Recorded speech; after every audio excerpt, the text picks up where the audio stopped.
Hi Rachel and everyone. I found that a really interesting listen. I'm doing a linguistics course at the minute and it really appealed to me from that point of view.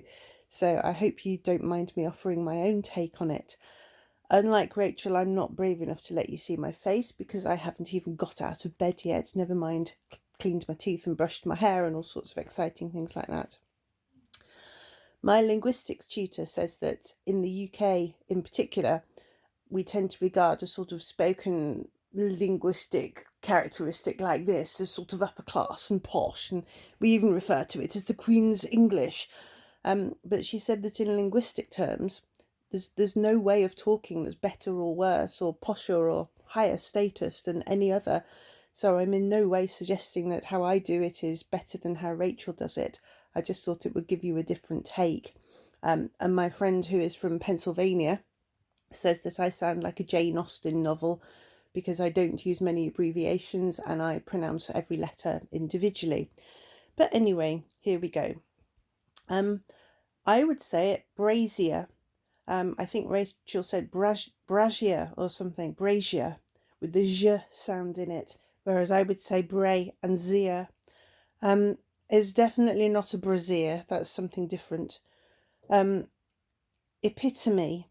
Again, I would say the T in that quite distinctly, epitome, not epidemy, which is an American language characteristic known as flapping, apparently. I would say scythe with a hard TH, scythe, not scythe, like Rachel said.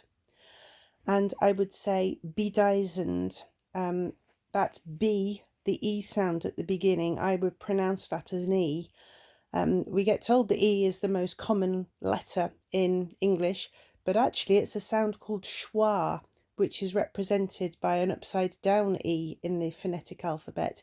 And Rachel used it when she said bedizened. It's that sound that we use an awful lot in English. I'm going to go with Rachel's pronunciation of Yosemite, but again, there's that example of the characteristic called flapping.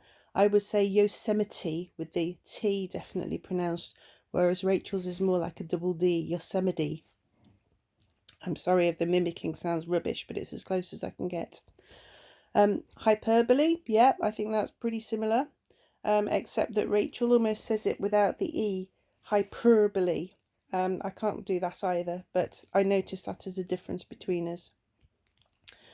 I would say debacle. We've got that schwa sound in there again, debacle. Rachel's almost sounded to me like buckle, debuckle, that you put on a belt or on your shoe.